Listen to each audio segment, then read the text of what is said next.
Welcome to the party, pal. Happy Halloween. This is your friendly neighborhood master Chaos, back with you once again. I just realized we hit episode 91. We are starting our countdown, 10 episodes from episode 100. That is a huge milestone, 100. That is what I'm calling the end of season 2. So for the next 10 episodes, I'm going to remind you that for me, episode 100 is going to be an AMA, and that means you can ask me anything. So down in the comments below, please remember to write a question. If you have what's my favorite ice cream flavor, what's my favorite black and white movie, what's my favorite actor, that kind of stuff. You get the picture, you know what I mean. So yeah, feel free to ask me anything down below. If I choose to answer it, I will in episode 100, which is 10 days from now. Keep in mind, I come at you daily. So this is 10 real-time days from now. I'm excited. I can't believe it. It's literally right around the corner here. Season 2 flew by so fast. Wow. I mean, I know we're not done yet, but we're close. Anyway, let's get to today's video.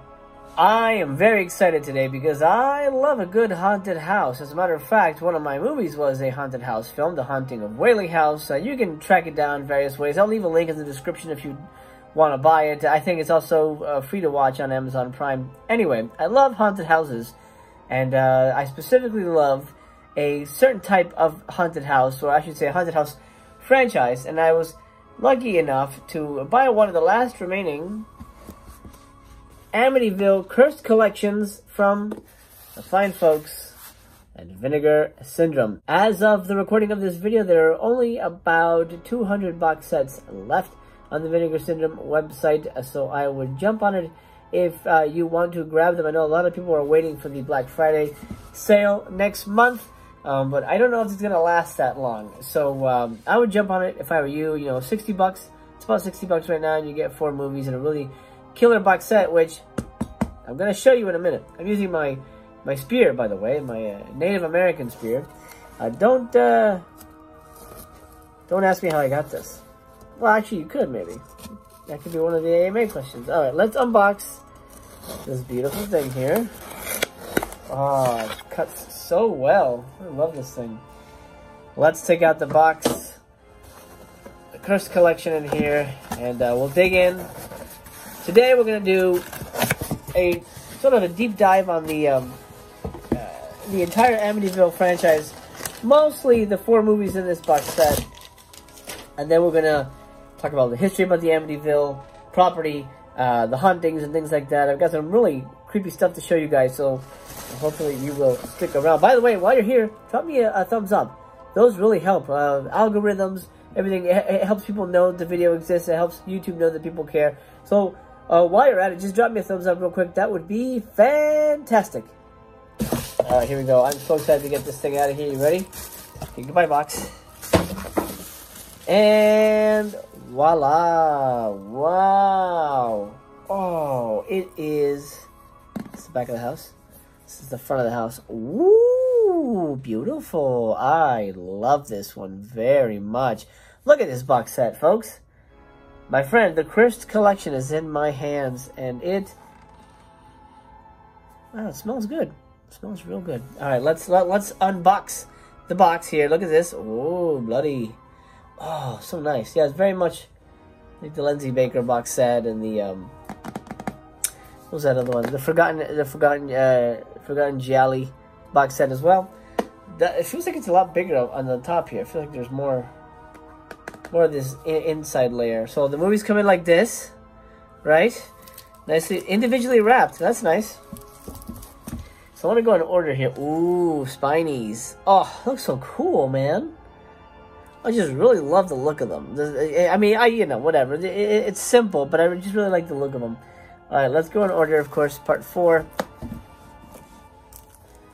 Let's have a chat about Amityville part 4, The Evil Escapes.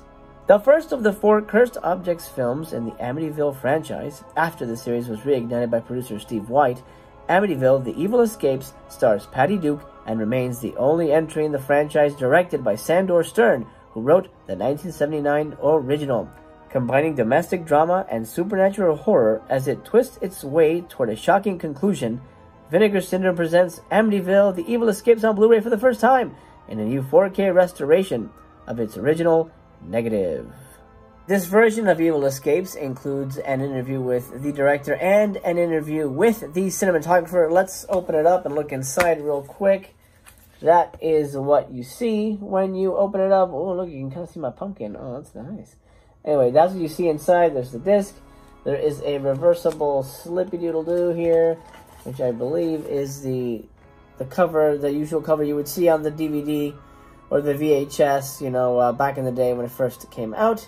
I do like the new one. I think it fits the feel of the box a little better. So this is Amityville Horror: The Evil Escapes right here. Beautiful disc. I love the color on the spine. There's something, I know it's simple, but there's something about it that really is very quite attractive to me. Let's pull out the second one here. This is, of course, ooh, this is my favorite. Amityville 1992. It's About Time. This one is a favorite of mine because it stars an actress that I had a huge crush on back in the day. It's about a haunted clock. Sort of the conceit here is that items from the Amityville house have escaped, essentially, and are causing hauntings in different locations that are not Amityville. There's the disc, of course, regular poster art. Now, this has reversible sleeve, which includes, well, fairly similar artwork to the commissioned artwork there. This is the original poster art right there. Now, this one stars an actress that I was in love with for a long time. I still think she's a beautiful actress. A woman, her name is Megan Ward. Megan Ward was in a lot of Full Moon films. She was in Arcade, Transfers 2. Transfers 2 was when I first met her. And, I just always had a crush on her. And when she showed up in this, I was like, wow, okay, another Megan Ward movie I can enjoy. And so I've seen this one probably the most. It's been a while since I've watched it, so I'm looking forward to digging in. FYI, I will be doing all these movies, all four of these movies for Master Chaos Theater for Halloween, for Shocktober. So stay tuned for those reviews. I'll go a little bit more in depth on the movies as well. The darkest and most twisted of the cursed object Amityville films, Amityville: It's About Time, also known as Amityville 1992, plunges the viewer headfirst into a labyrinthian nightmare of gory body horror set against the facade of happy suburban living, where everything is more sinister than it seems, and you never know who or what might be lurking in the shadows. Directed by Tony Randall and starring Stephen Mocht, Amityville: It's About Time is arguably the highlight of the 90s entries in the series, and comes to Blu-ray from Vinegar Syndrome, newly restored in 4K from its original negative. In terms of special features, this disc includes an interview with the director and an interview with the producer. I'm curious to see how they clean this one up. I remember it looking pretty nice, but of course I've watched it so many times off of HBO or Showtime or whatever that I can't really distinguish what looks nice from, you know, back in the day broadcasting. But I'm looking forward to seeing this one the most on high definition. A spooky mirror from the Amityville house causes all the trouble in Amityville: A New Generation. Set against the beginning of gentrification in LA's notorious Skid Row, John Merlowski's Amityville: A New Generation blends neon-tinged lighting and hefty bloodshed in this distinctly early 90s flavored entry in the franchise. Starring Rose Partridge, Julia Nixon, and David Naughton, plus photographs by Academy Award-winning Wally Pfister, Vinegar Syndrome brings Amityville: A New Generation to Blu-ray in a new 4K restoration from its original camera negative. This release seems to have the most special features. It has a audio commentary with the director, and then an interview with the director, and then an interview with one of the producers. I don't remember much about this movie. I know I have seen it at some point, but it's got an amazing cast. Lynn Shay is also in this, Richard Roundtree. Of course, I mentioned David Naughton, American Werewolf in London. So it's got a wonderful, wonderful cast, and I can't wait to see them go toe-to-toe with this haunted mirror in high definition. The final entry in our box set is, of course, Amityville Dollhouse, and I think you can guess what this one's about. If you thought it was about a haunted dildo, well, you and I think alike. And that's scary. The last and most over-the-top entry in the 90s Amityville franchise, producer Steve White steps into the director's seat to helm this direct-to-video horror classic. Filled with impressive and plentiful creature and gore effects by Roy Nyram, Amityville Dollhouse stars Robin Thomas and Lenore Kasdorf and features inventive photography from Tom Calloway. Vinegar Syndrome brings this video store favorite to Blu-ray in a brand new 4K restoration from its long-lost original camera negative. There are 3 special features for the final installment here. A interview with the director, an interview with the cinematographer, and then an interview with Roy Nyram, the makeup effects guy. I gotta be honest, I don't remember much about Dollhouse at all. I know I've watched it, but this is probably the one that I have at least fond memories of, because I have no memories of it. Here is the inside. Artwork on the blue. This is the insert. And it's basically just the back. That writing there, because it has a reversible slip, which this is essentially the same thing. Essentially the same thing. It's just a little greener. I think I'm going to keep the green one because it matches with the tone of the other releases in the box set. So there you go. 4 really, well-known entries in a franchise that is well-known and beloved, and really a giant slice of the 90s, if nothing else. But these movies, and wow, look how beautiful they look all together, wouldn't exist if it wasn't for the true story.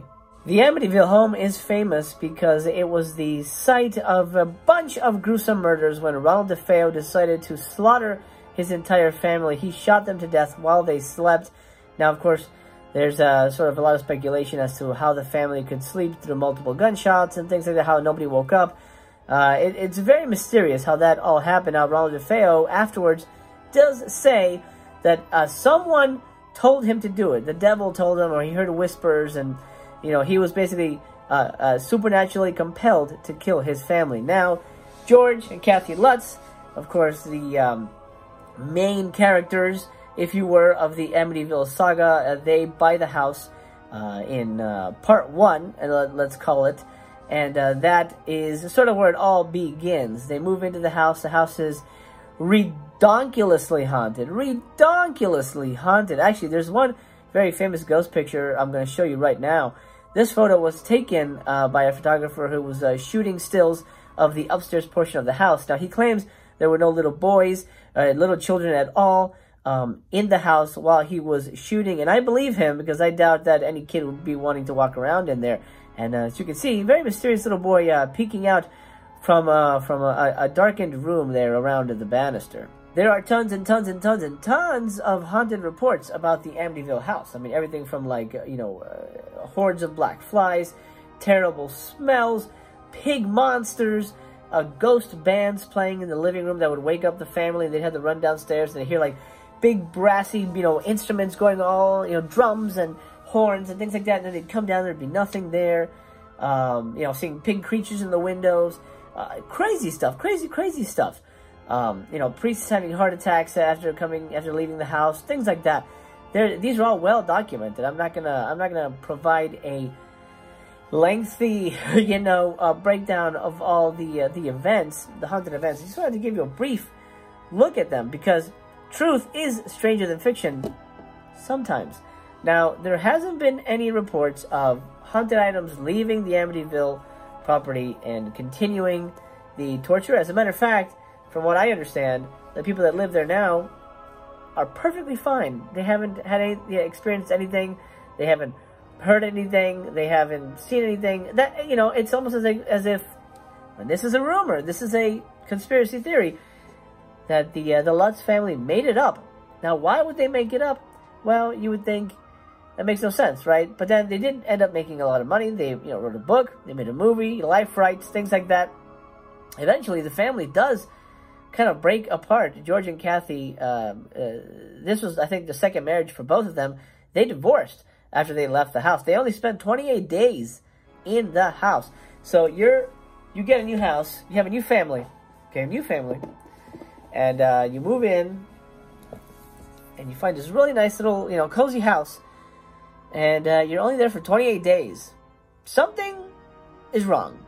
Now, there is talk, one of the children, now a grown man, released a documentary, I would say maybe 5 years ago. I think he calls it My Amityville Horror. I believe that's the name of the documentary. Anyway, in it, he says that George was a Satanist, and he was doing rituals and things in the basement, and that's what sort of caused the activity. Now, I don't know if that's true or not. I've You know, you're looking at George Lutz. He doesn't look like a Satanist, but then again, serial killers don't look like serial killers, and that's why they, you know, are able to trick people, right? That's, I don't know.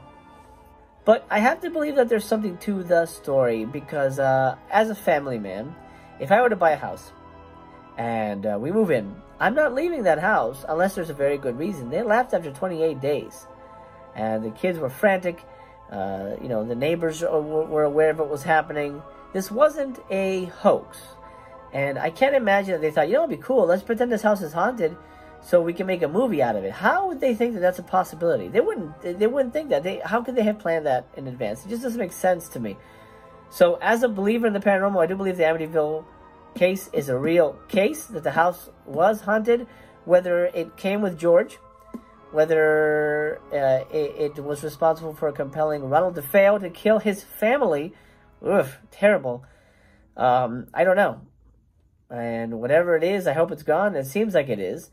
But because of that true story, this series thrived. I don't know if I showed that yet. Those are the titles on the side, so that when you have it on your shelf, oh, all right, those are the movies that are there. Let me just call quick attention to some of the really beautiful details here. There's a little embossing here on the lights that are like, they're kind of like, oh, you see that? Yeah, see that? They're kind of like glazed. They're like plasticky, kind of, I don't know what you would call that. Embossed, I guess. That's really nice. And the words are a little embossed as well. We use the pumpkin light. The back is all, there's some kind of shit on it right there. I don't know what that is. The back, the windows are glossy as well. And this is just like a matte finish, but it looks real. I mean, they made the house. They reproduced the house. This is, you know, I was on the fence for the longest time as to whether I should get this, because I wasn't like the craziest fan of them. And then I realized how much I love these movies, and then I realized how epic this box set was. I was like, you're a friggin' idiot if you don't get it. And so I got it. I got it. Is the Amityville house haunted? I think so. What do you think? I mean, if you think differently, please leave it in the comments down below. I have some watching to do. Maybe I'll do my own little research here. And while this isn't necessarily factual information, it's good enough for me. I'm going to be revisiting these films because it's been such a long time since I've seen them all that, well, not only is it the right time of the year to watch them, but I have them now, and of course they deserve to be watched. This is called the Cursed Collection for a reason, because these are cursed items that, where's the front of it? There you go. They're cursed items that left the house. For example, dollhouse, going back in. Haunted mirror, going back in. Haunted clock, going back in. And what the hell escapes in this? A lamp! That's what it is. A lamp escapes, but this lamp is now returned. I'm gonna shut the door on it until I watch them. Safe and sound, world. Don't worry, the haunted cursed items are locked back inside the Devil's Mansion. I believe in the paranormal. I think that's obvious if you've seen my content. I 100% believe in the paranormal. I think there's something out there. I don't know what it is. I don't know if I'll ever get an answer for it. But when things like this, you know, true stories like Amityville happen, you know, Ed and Lorraine Warren investigated the Amityville house. I mean, it's like the most famous haunted house ever. These are not based on true events. These 4 movies are not based on a book. Well, actually, they might. I think there might have been a book, but these movies are original creations, sort of spun off from the first movie. The first movie is the only book. There is a second book, I believe, but I don't know if it's referenced. Actually, I don't remember if they made a movie out of that one or not. The first movie is based on a true event. Then after that, I think part 2 is sort of based on the Ronald DeFeo true event. Everything else is make-believe. So please, you know, take what happens in here with a grain of salt. This is not based on true events. Or, I guess, this allows you to sleep at night, because this is not based on true events. So, whew, right? Well, that'll do it for me, pal. I'm excited to dig into these this Halloween season. I hope you're having a really wonderful October so far. I'm having a great one. As a matter of fact, tomorrow, I'm going to bring you the first haunted event. I'm going to the LA Haunted Hayride, and I'm taking you with me. Anyway, until we meet again at the LA Haunted Hayride, please, if you're new here, consider subscribing. My name is Master Chaos, and I want to be your best YouTube buddy. The way we do that is you subscribe, and you'll see me tomorrow because I come daily. Master Chaos is a daily show, so subscribe and I'll see you tomorrow. I am almost at 400 subs as of the recording of this video. I'm like maybe 5 people away from 500 subs. No, 400 subs, I should say. Once I get to 400 subs, I will begin, are you ready for this? I will begin the ultimate subscriber, what do you call it? Subscriber contest. Well, basically, here's what's going to happen. Once I hit 400, I am going to start a contest. The contest, I haven't really worked it out yet. I'm probably going to wait until Secret Satan is all over, but it's going to be my goal to get to 500 subs before the end of the year. I think I can do it with your help. I hope I can do it. If I get to 500 subs before the end of the year, I'm giving away an amazing 12-movie box set on Blu-ray. 12 movies on Blu-ray. 12 movies on Blu-ray. Box set for you. Or you. Put your pants back on, dude. Stay tuned for more info on that. And if you're old here, remember, you are the ghost to my Amityville house. Oh, God, what a beautiful, beautiful collection piece I have here. I am so happy to own this. Guys, if you don't have this, go get it. Go get it. It's going to be sold out. And then once it's sold out, it's going to be like $300 to get. You're going to regret it if you don't get it. Look at this. There's like blood on the thing there. Oh, God, get it, get it, get it, get it. Well, pal, that'll do it for me. Until we meet again, I wish you a very pleasant good day, good evening, or good night, wherever you are. And remember, your friendly neighborhood Master Chaos remains to be continued.